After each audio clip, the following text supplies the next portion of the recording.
പയ്യന്നൂരിൽ വിവാഹ വീട്ടിൽ നിന്നും വധുവിന്റെ സ്വർണം കവർന്ന കേസിൽ വൻ ട്വിസ്റ്റ്.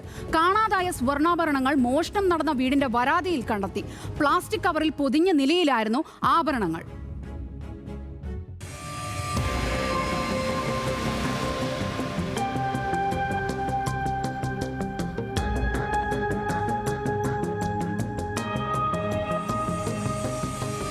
മെയ് 1 കൊല്ലം സ്വദേശിയായ ആർച്ചിയും കരിവെള്ളൂർ സ്വദേശി അർജുനും വിവാഹിതരാകുന്നത്. വിവാഹ ചടങ്ങുകൾക്ക് ശേഷം പാലിയേരിയിലെ വരന്റെ വീട്ടിലെത്തിയ ആർച്ച ആഭരണങ്ങൾ അലമാരിയിൽ സൂക്ഷിച്ചു. വീടിന്റെ 2ാം നിലയിലെ കിടപ്പുമുറിയിലുള്ള അലമാരയിൽ സൂക്ഷിച്ച ആഭരണങ്ങൾ പിറ്റേ ദിവസം വൈകിട്ടോടെ അപ്രത്യക്ഷമായി. അന്വേഷണം ആരംഭിച്ച പയ്യന്നൂർ പോലീസ് പല വഴിക്ക് നീങ്ങി. ആർച്ചിയുടെ വീടായ കൊല്ലത്തും ആലപ്പുഴയിലുമെല്ലാം പോലീസ് എത്തി. വിവാഹത്തിൽ പങ്കെടുക്കാനെത്തിയ ആളുകളെ കേന്ദ്രീകരിച്ചായിരുന്നു അന്വേഷണം.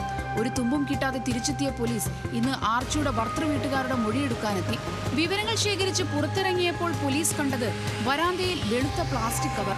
സംശയം തോന്നി കവർ തുറന്നപ്പോൾ അതിനകത്ത് കൊല്ലത്തും ആലപ്പുഴയിലുമൊക്കെ അന്വേഷിച്ചു നടന്ന സ്വർണ്ണാഭരണങ്ങൾ.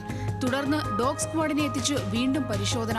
കള്ളൻ കപ്പലിൽ തന്നെയായിരുന്നോ അതോ മാനസാന്തരം വന്ന മോഷ്ടാവ് തിരിച്ചു കൊണ്ടുവച്ചതാണോ എന്ന് കണ്ടെത്താനുള്ള ശ്രമത്തിലാണ് പോലീസ്.